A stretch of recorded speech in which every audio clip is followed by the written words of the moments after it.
নমস্কার দর্শক বন্ধুরা, ইউটিউব চ্যানেল ব্যাকপ্যাকার্স নোটবুকের আর একটা পর্বে আপনাদের সকলকে স্বাগত। আশা করি ভিডিওর থাম্বনেল এবং টাইটেল দেখে বুঝতে পারছেন যে আজকের ভিডিওতে আমি লাইভ অন স্ক্রিন ডেমনস্ট্রেশন দিয়ে দেখাবো কিভাবে আপনারা অতি সহজেই ভিএফএস গ্লোবালে ইন্টারভিউয়ের স্লট বুক করবেন। প্রথমেই জেনে রাখুন যে ভিএফএস গ্লোবাল হচ্ছে একটা থার্ড পার্টি এজেন্সি যারা আপনার ভিসা জনিত যে কাগজপত্র সেটাকে হ্যান্ডেল করে। মানে আপনি ভিএফএস গ্লোবালে গিয়ে যে কাগজগুলো ভিসার জন্য জমা দেবেন সেগুলো তারা নির্দিষ্ট কনসুলেটে জমা দেবে এবং সেখান থেকে যা রেজাল্ট আসবে সেটা আপনাকে ওরা পাস অন করে দেবে। তার মানে যদিও আপনি ভিএফএস গ্লোবালে গিয়ে আপনার ডকুমেন্টেশন জমা দিচ্ছেন কিন্তু আপনি ভিসা পাবেন না সেটা কোনোভাবেই তাদের উপরে নির্ভরশীল নয়, এটা সেই নির্দিষ্ট কনসুলেটই ঠিক করে। এই ভিএফএস গ্লোবাল পৃথিবীর বিভিন্ন দেশের ভিসার এই কাজগুলো করে। ইউরোপে যেতে গেলে যে সেনজেন ভিসা বা সেনেগেন ভিসা লাগে সেটা আপনারা প্রায় সকলেই জানেন। ইউরোপের 29টা দেশ এই সেনজেন ভিসা দিয়ে আপনি ভ্রমণ করতে পারবেন। মানে একটা ভিসা দিয়েই আপনি এই ইউরোপের 29টা দেশে ঘুরতে পারবেন। আপনি যখন ইউরোপ বেড়াতে যাওয়ার পরিকল্পনা করবেন তার প্রথম স্টেপ হচ্ছে এই ভিএফএস গ্লোবালে ইন্টারভিউয়ের বা ডকুমেন্ট জমা দেওয়ার স্লট বুকিং। যদিও এটাকে ইন্টারভিউয়ের স্লট বুকিং বলা হয় কিন্তু ইন্টারভিউ বলে সেভাবে কিছু হয় না, আপনাকে মুখ্যত আপনার ডকুমেন্টেশনগুলো প্রপারলি জমা দিতে হয়। আপনি যদি ফ্রান্সে যাচ্ছেন সেক্ষেত্রেও আপনাকে এই ভিএফএস গ্লোবালের মাধ্যমেই ডকুমেন্টেশন জমা দিতে হবে। আপনি যদি ইতালি যাচ্ছেন সেক্ষেত্রেও আপনাকে এই ভিএফএস গ্লোবালের মাধ্যমেই আপনার ডকুমেন্টেশন জমা দিতে হবে। অর্থাৎ সেনজেন কান্ট্রির তালিকাভুক্ত 29টা দেশের যেখানেই আপনি যেতে চান না কেন আপনাকে ভিএফএস গ্লোবালের মাধ্যমেই ডকুমেন্টেশন জমা দিতে হবে। এবার বুঝতেই পারছেন ডকুমেন্ট জমা দিতে হবে মানে আপনি গেলেন আর ডকুমেন্ট জমা দিয়ে দিলেন এমন তো হতে পারে না। তাই আপনাকে একটা টাইম স্লট বুক করতে হবে একটা নির্দিষ্ট দিনে। এই টাইম স্লট কিভাবে বুক করবেন সেটা আমি অন স্ক্রিন ডেমনস্ট্রেশন দিয়ে দেখাবো। প্রথমেই বলে রাখি যে ট্রাভেল এজেন্টরা কিংবা ট্রাভেল কোম্পানিগুলো শুধুমাত্র স্লট বুকিং এর জন্য আপনার কাছ থেকে 3 থেকে 5,000 টাকা পার হেড চার্জ করে। যদি পুরো ভিডিওটা একটু মনোযোগ দিয়ে দেখেন তাহলে অবশ্যই নিজেই এই টাইম স্লট বুক করতে পারবেন। আপনার লাগবে একটা ডেস্কটপ কম্পিউটার বা ল্যাপটপ এবং একটা ইন্টারনেট কানেক্টিভিটি। আমি সাজেস্ট করব যে এই স্লট বুকিংটা কোনোভাবেই মোবাইলের মাধ্যমে করার চেষ্টা করবেন না।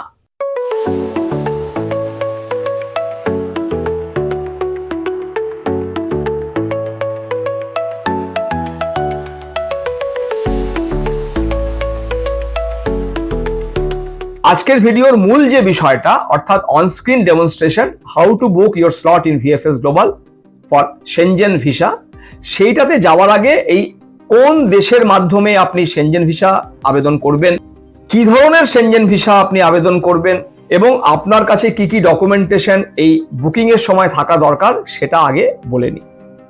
প্রথমে আপনাকে ঠিক করতে হবে আপনি কোন দেশের মাধ্যমে আবেদনটা করবেন, মানে কোন দেশের কনসুলেটের মাধ্যমে আপনি সেনজেন ভিসার আবেদন করবেন। সেটা কিন্তু নির্ভর করছে আপনার ট্যুর আইটিনারির উপরে। আপনি যদি একটাই দেশে যাচ্ছেন তাহলে সমস্যা নেই, যে দেশে যাচ্ছেন সেই দেশের মাধ্যমে আপনি অ্যাপ্লিকেশন করবেন ফর ইউর সেনজেন ভিসা। মানে আপনি ধরুন শুধুমাত্র যাচ্ছেন ডেনমার্ক, তাহলে ডেনমার্কের মাধ্যমে আপনি অ্যাপ্লাই করবেন। আপনি যদি আপনার ট্যুর আইটিনারিতে একাধিক ইউরোপিয়ান কান্ট্রিজ রেখেছেন যেগুলো সেনজেন এরিয়ার অন্তর্গত, তাহলে যে লজিকটার উপরে নির্ভর করে আপনাকে কনসুলেট চুজ করতে হবে সেটা হলো আপনার ম্যাক্সিমাম স্টে কোথায় হচ্ছে। যে দেশে আপনি ম্যাক্সিমাম স্টে করছেন সেই দেশের কনসুলেটের মাধ্যমে আপনাকে অ্যাপ্লাই করতে হবে। কিন্তু যদি এরকম হয় যে আপনি একটার বেশি দেশে সমপরিমাণ দিন থাকছেন, মানে আপনার ট্যুর আইটিনারিতে 4 দিন ফ্রান্স রয়েছে আবার 4 দিন ইতালিও রয়েছে, তাহলে সেক্ষেত্রে আপনি কোন দেশের কনসুলেটের মাধ্যমে অ্যাপ্লাই করবেন। যে দেশ দিয়ে আপনি ঢুকছেন সেনজেন এরিয়াতে, your country of entry into the Schengen area, সেই দেশের মাধ্যমে আপনাকে অ্যাপ্লাই করতে হবে। এরপরে আপনাকে বুঝতে হবে যে আপনার যে ট্যুর আইটিনারি সেটাতে সিঙ্গেল এন্ট্রি ভিসা অ্যাপ্লিকেবল, না মাল্টিপল এন্ট্রি ভিসার জন্য অ্যাপ্লাই করতে হবে।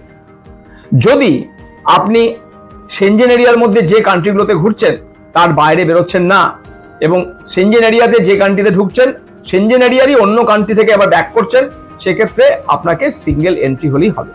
কিন্তু যদি এমন হয় যে আপনার ট্যুরের মধ্যে আপনি একবার সেনজেন এরিয়া লিভ করছেন, বেরিয়ে যাচ্ছেন সেনজেন এরিয়া থেকে, তারপরে আবার সেনজেন এরিয়াতে ঢুকছেন, তাহলে কিন্তু আপনাকে মাল্টিপল এন্ট্রির জন্য অ্যাপ্লাই করতে হবে। মানে ধরুন আপনি ফ্রান্স ভ্রমণ করে আপনি তুরস্ক গেলেন, টার্কি গেলেন, turkey is a non Shenzhen country, এবং টার্কি থেকে আবার ব্যাক করলেন ইতালিতে, তাহলে আপনি আবার সেনজেন কান্ট্রিতে ঢুকছেন, সেনজেন এরিয়াতে ঢুকছেন, তাহলে সেক্ষেত্রে আপনাকে মাল্টিপল এন্ট্রির জন্য আপনাকে স্লট বুকিং করতে হবে। স্লট বুকিং এর আগে অবশ্যই এনশিওর করবে যে আপনার পাসপোর্ট যেন 6 months ভ্যালিডিটি থাকে from the date of your travel. ভালো করে ব্যাপারটা বুঝে নিন। মানে ধরুন আপনি জানুয়ারি মাসে বসলেন, আপনি বেড়াতে যাবেন এপ্রিল মাসে, আপনি তার জন্য ভিএফএস গ্লোবালে জানুয়ারি মাসে স্লট বুকিং করতে বসেছেন, ফেব্রুয়ারি মাসের কোনো একটা ডেট আপনি নেবেন, তাহলে আপনার ট্রাভেলিং মান্থ হচ্ছে এপ্রিল, তাহলে এপ্রিল থেকে 6 মাস পর্যন্ত যেন আপনার ভ্যালিড থাকে পাসপোর্ট, সেটাকে এনশিওর করতে হবে। আর পাসপোর্টে যেন মিনিমাম 2টো পেজ থাকে, এটাও ভালো করে দেখে নেবেন। স্লট বুকিং করতে বসার আগে অবশ্যই নিজের পাসপোর্টটা পাশে নিয়ে বসবেন।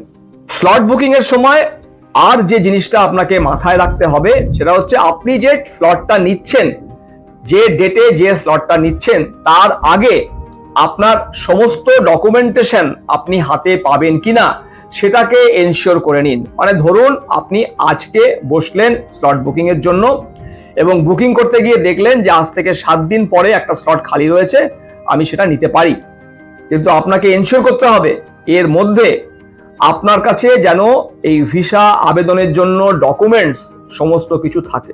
ভিসার জন্য কি কি ডকুমেন্ট লাগবে, মানে সেনজেন ভিসার জন্য কি কি ডকুমেন্ট লাগবে সেই সম্বন্ধীয় আমার আলাদা ভিডিও আছে। এই উপরে আই বাটনটাতে ক্লিক করলে আপনারা সেই ভিডিওটাতে রিডাইরেক্ট হয়ে যাবেন এবং সেই ভিডিওটা দেখলে আপনাদের কাছে ক্লিয়ার হয়ে যাবে যে কি কি ডকুমেন্ট লাগবে। এই ডকুমেন্টগুলো আপনার কাছে রেডি থাকবে কিনা যেদিনকে আপনি ভিএফএস গ্লোবালে ডকুমেন্ট সাবমিট করতে যাবেন, সেটাকে এনশিওর করে নিয়ে তারপরে আপনি ওই তারিখটা বা ওই স্লটটা বুকিং করার সিদ্ধান্ত নেবেন। এরপরে আমি অনস্ক্রিন যে ডেমনস্ট্রেশনটা দেব সেখানে আমি 2টো সেনজেন কান্ট্রিতে এই স্লট বুকিং এর প্রক্রিয়াটা দেখাবো। এই 2টো দেশের অনস্ক্রিন ডেমনস্ট্রেশনটা দেখলে নিজেরাই আপনারা স্লট বুকিং করতে পারবেন। মোটামুটি সব সেনজেন কান্ট্রিজের জন্যই স্লট বুকিং এর প্রক্রিয়াটা সেম। আমি প্রথমেই বলেছি যে আমি 2টো কান্ট্রির ডেমনস্ট্রেশন দেব। ধরা যাক আপনি ইতালির কনসুলেটের মাধ্যমে সেনজেন ভিসার আবেদন করবেন, তাহলে আপনাকে ভিএফএস গ্লোবালে ইতালি কনসুলেটের জন্য স্লট বুকিং করতে হবে। মনে রাখবেন প্রত্যেকটা কনসুলেটের জন্য কিন্তু আলাদা আলাদা স্লট বুকিং এর টাইমিং হয়। তাহলে সেক্ষেত্রে আপনাকে প্রথমে সার্চ বক্সে লিখতে হবে VFS global Italy visa appointment. দেখুন বুক অ্যান অ্যাপয়েন্টমেন্ট আছে, এই আপনি এটাকে বুক অ্যান অ্যাপয়েন্টমেন্টটাতে আমি ক্লিক করলাম। যখনই এই বুক অ্যান অ্যাপয়েন্টমেন্ট এলো, দেখুন এখানে যে ইউআরএলটা আছে সেখানে রয়েছে vfsglobal.com IND এই যে দেখুন এখানে লেখা রয়েছে আইটিএ, এই আইটিএ মানে হচ্ছে ইতালি। যদি আপনি অন্য কান্ট্রির মাধ্যমে স্লট বুকিং করেন, মানে ধরুন আপনি সুইজারল্যান্ডের মাধ্যমে স্লট বুকিং করবেন কিংবা ফ্রান্সের মাধ্যমে, তখন এই আইটিএ এই পোর্শনটা চেঞ্জ হয়ে যাবে। আশা করি বোঝাতে পারলাম। এবার দেখুন রয়েছে বুক নাও, আমি বুক নাওতে ক্লিক করলাম। আমার যেহেতু এখানে একটা অ্যাকাউন্ট আছে তাই এখানে দেখাচ্ছে এই ইমেল আইডি এবং পাসওয়ার্ডটা নতুনভাবে এন্ট্রি করতেই হবে। সাইন ইন করলাম, একটা ওটিপি যাবে আপনার ডেসিগনেটেড মোবাইলে, ওটিপিটা মোবাইলে এলো, এবার এই ওটিপিটা দিতে হবে। যাদের অ্যাকাউন্ট নেই তাদেরকে কিন্তু আগে অ্যাকাউন্ট ক্রিয়েট করে নিতে হবে। অ্যাকাউন্ট ক্রিয়েট করাটা খুব সহজ, শুধু একটা মেল আইডি লাগবে এবং একটা ফোন নাম্বার লাগবে, এবং আপনারা যে কেউ এই অ্যাকাউন্টটা তৈরি করে নিতে পারেন। অ্যাকাউন্ট তৈরি করার পরে আপনাকে সাইন ইন করতে হবে। দেখুন আমি সাইন ইন করলাম। এবার দেখুন লিখছে নো অ্যাপ্লিকেশন ফাউন্ড, এখানে রয়েছে স্টার্ট নিউ বুকিং। তাহলে আমি একটা স্টার্ট নিউ বুকিং করে দেখাচ্ছি কিভাবে বুকিং করতে হয়। প্রথমে আসছে চুজ ইউর অ্যাপ্লিকেশন সেন্টার। 11টা সেন্টার রয়েছে, আপনাকে চুজ করতে হবে আপনার অ্যাপ্লিকেশন সেন্টার কোনটা হবে, আপনার নিয়ারেস্ট জায়গা। আমরা যেহেতু বাঙালি এবং পশ্চিমবঙ্গ কিংবা তার আশপাশে থাকি, তাই আমাদের অ্যাপ্লিকেশন সেন্টার স্বাভাবিকভাবেই হবে কলকাতা। এই Italy visa application centre Kolkata, আমি ক্লিক করলাম। এবার choose your appointment category, Italy ভিসাই আমার লাগবে, ইতালি ভিসাই রয়েছে।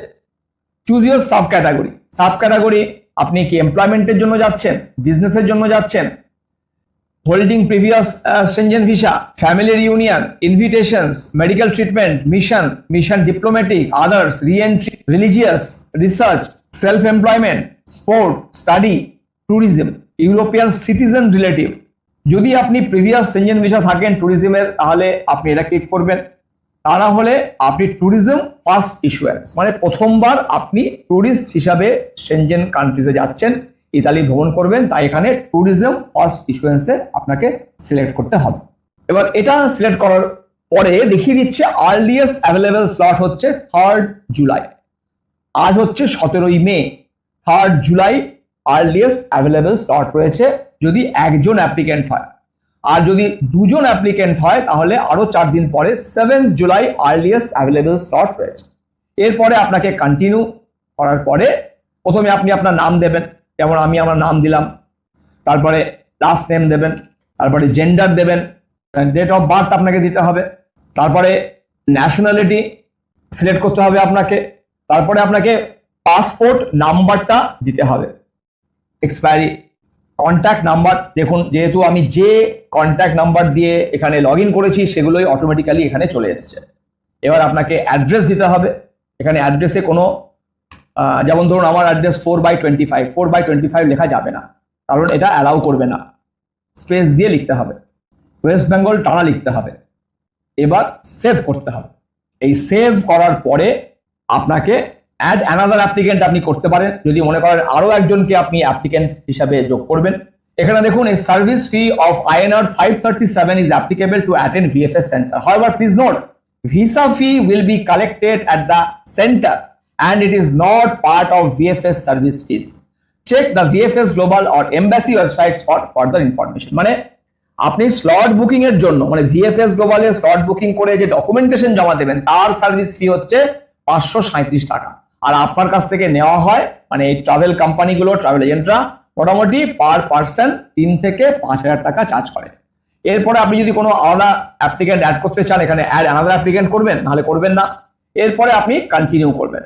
এবার দেখুন চুজ এ স্লট, এই জুলাই মাসের 3 তারিখে স্লট সিলেক্ট করতে পারবো। ধরুন আমি 16 তারিখে স্লট বুকিং করলাম, তাহলে 16 তারিখে স্লট বুকিং করার পরে এবার চুজ এর অ্যাপয়েন্টমেন্ট টাইম। অ্যাপয়েন্টমেন্ট টাইম আপনাকে মর্নিং, ইভিনিং, আফটারনুন এরকম সিলেক্ট রয়েছে। আমি ধরুন আফটারনুন দিলাম, টাইম আমি ধরুন 1টা দিলাম। এবার কন্টিনিউ করলে এরপরে দেখুন অ্যাডিশনাল সার্ভিস যদি আপনি কোনো কিছু নিতে চান, প্রিমিয়াম লাউঞ্জ যদি নিতে চান তাহলে আপনার এই টাকাটা লাগবে। যদি আপনার ডিজিটাল ডাইনামিক ভেরিফিকেশন করতে চান সেক্ষেত্রে এটা লাগবে। যদি পার্সোনাল অ্যাসিস্ট্যান্ট চান তাহলে এইটা লাগবে। কুরিয়ার পাসপোর্ট এটা কিন্তু আপনাকে ওই সময় দিতে হবে 676 টাকা। ইনশিওর্ড কুরিয়ার হলে 537 টাকা। এইটা আপনি যদি কোনো কিছু না নেন, মানে এই অ্যাডঅনসের কোনো কিছু না নেন, তাতেও কিন্তু কোনো অসুবিধা নেই। এরপরে আপনি এটাকে 537 টাকা, এরপরে কন্টিনিউ করলাম। এই কন্টিনিউ করার পরে এবার যে পেজটা এলো আপনাকে বলছে রিভিউ অ্যান্ড পে। আপনি দেখে নিন আপনি সঠিক সমস্ত ইনফরমেশন দিয়েছেন কিনা। যদি সঠিক ইনফরমেশন দিয়ে থাকেন তাহলে এই ফিসটা দেওয়ার যে প্রক্রিয়া, I accept the terms and condition, yes I agree to receive further communication, আপনি ক্লিক করতেও পারেন, নাও করতে পারেন। এবার দেখুন আসবে পে অনলাইন। এবার আপনি এই টাকাটা অনলাইনে দিতে পারবেন, অর্থাৎ এরকম ভাবে আসবে। কন্টিনিউ করুন। আপনি পেমেন্ট যদি ডিক্লাইন হয় তাহলে কি হবে, ক্যান্সেল হলে কি হবে, এবার কন্টিনিউ করবেন। এই কন্টিনিউ করার পরে আপনি পেমেন্ট পেজে চলে যাবেন সরাসরি। এরপরে দেখুন চলে এলো যে আপনার পেমেন্টের যে ইন্টারফেস পেজ সেটা চলে এলো। এবার আপনাকে ডিসাইড করতে হবে আপনি কিভাবে আপনার পেমেন্টটা করবেন। আপনি ক্রেডিট কার্ড দিয়ে করতে পারেন, আপনি ডেবিট কার্ড দিয়ে করতে পারেন, আপনি ইউপিআই দিয়েও করতে পারেন। এই টাকাটা দেওয়ার পরে আপনার স্লটটা বুক হয়ে যাবে। আশা করি আপনারা দেখলেন কিভাবে ইতালির মাধ্যমে এটা করতে হয়। যেহেতু ভিডিওটা অনেক বড় হয়ে যাবে যদি আমি আরো একটা কান্ট্রি দেখাই, তাই আমি আরো একটা কান্ট্রি দেখাচ্ছি না। কিন্তু মনে রাখবেন এই একই রকম প্রক্রিয়ার মধ্যে দিয়েই আপনাকে সমস্ত কান্ট্রিজগুলোর জন্য যেতে হবে। এবার ধরুন আপনি সুইজারল্যান্ডের মাধ্যমে অ্যাপ্লাই করছেন, যে পেজটাতে আপনি ল্যান্ড করছেন এখানে চলে এলো CHE, আগেরটাতে কিন্তু ছিল ITA ইতালির মাধ্যমে, এটাতে চলে এলো CHE। এবার আপনি বুক নাও করলেন, বুক নাও করার পরে একই রকম ভাবে লগ ইন করতে হবে এবং লগ ইন করে আপনাকে অ্যাপ্লাই করতে হবে। পুরো প্রক্রিয়াটা কিন্তু একই রকম, তাই এটাতে আমি আর বিস্তারিত দেখালাম না, কারণ ভিডিওটা সেক্ষেত্রে অনেক বড় হয়ে যাবে। আশা করি আজকের ভিডিও দেখার পরে VFS গ্লোবালের মাধ্যমে স্লট বুকিং বিষয়টা অত্যন্ত সহজ ও সরল হয়ে গেছে আপনাদের কাছে। যদি মনে করেন এই VFS গ্লোবালের মাধ্যমে কিভাবে স্লট বুকিং করতে হয় সেই কথা আরো মানুষকে জানানো দরকার, তাহলে অবশ্যই ভিডিওটি শেয়ার করুন। আপনার যদি কোনো প্রশ্ন থাকে কিংবা মতামত থাকে কিংবা ইউরোপ ভ্রমণ সম্বন্ধে যে কোনো কিছু জানতে চান, তাহলে নিচে কমেন্ট বক্সে লিখুন, অথবা দেখুন স্ক্রিনে আমি আমার ফোন নাম্বার দিয়ে দিয়েছি, সরাসরি আমাকে ফোন করতে পারেন বা আমাকে হোয়াটসঅ্যাপ মেসেজও করতে পারেন। অবশ্যই আপনাদের সকল প্রশ্নের উত্তর দেওয়ার চেষ্টা থাকবে। ইউটিউব চ্যানেল ব্যাকপ্যাকার্স নোটবুকের যে প্রয়াস, যে ধারাবাহিক প্রয়াস, সাধারণ মানুষকে এতটাই ওয়েল ইকুইপ করে দেওয়া যাতে করে ট্রাভেল এজেন্টদের ফাঁদ এবং লুট এড়িয়ে তারা নিজেরাই ইউরোপ সহ বিশ্বের যে কোনো দেশ থেকে ঘুরে আসতে পারেন, সেই প্রয়াসে যদি আপনিও সামিল হতে চান তাহলে অবশ্যই এই চ্যানেলের কথা আরো মানুষের কাছে পৌঁছে দিন। 2025 সালের মানে এই বছরের অক্টোবর মাসের প্রথম সপ্তাহে আমি ইউরোপ ভ্রমণের একটা পরিকল্পনা নিয়েছি। যারা আমার সঙ্গে আমার পরিবারের মতো করে ইউরোপ বেড়াতে যেতে আগ্রহী তারা আমার সঙ্গে যোগাযোগ করতে পারেন। আমি স্ক্রিনে আমার ফোন নাম্বার দিয়ে দিয়েছি, সরাসরি কল করতে পারেন বা হোয়াটসঅ্যাপ মেসেজও করতে পারেন। এই সম্বন্ধীয় আমার একটি আলাদা ভিডিও আছে, আমি ডেসক্রিপশন বক্সে তার লিংক দিয়ে রাখছি। আজ এ পর্যন্তই, ধন্যবাদ। ভালো থাকুন, সুস্থ থাকুন এবং নিজেদেরকে মানসিক ও শারীরিকভাবে তৈরি করুন যাতে করে নিজেরাই ট্রাভেল এজেন্টদের ফাঁদ এবং লুট এড়িয়ে ইউরোপ সহ বিশ্বের যে কোনো দেশ থেকে অনায়াসে ঘুরে আসতে পারেন। নমস্কার।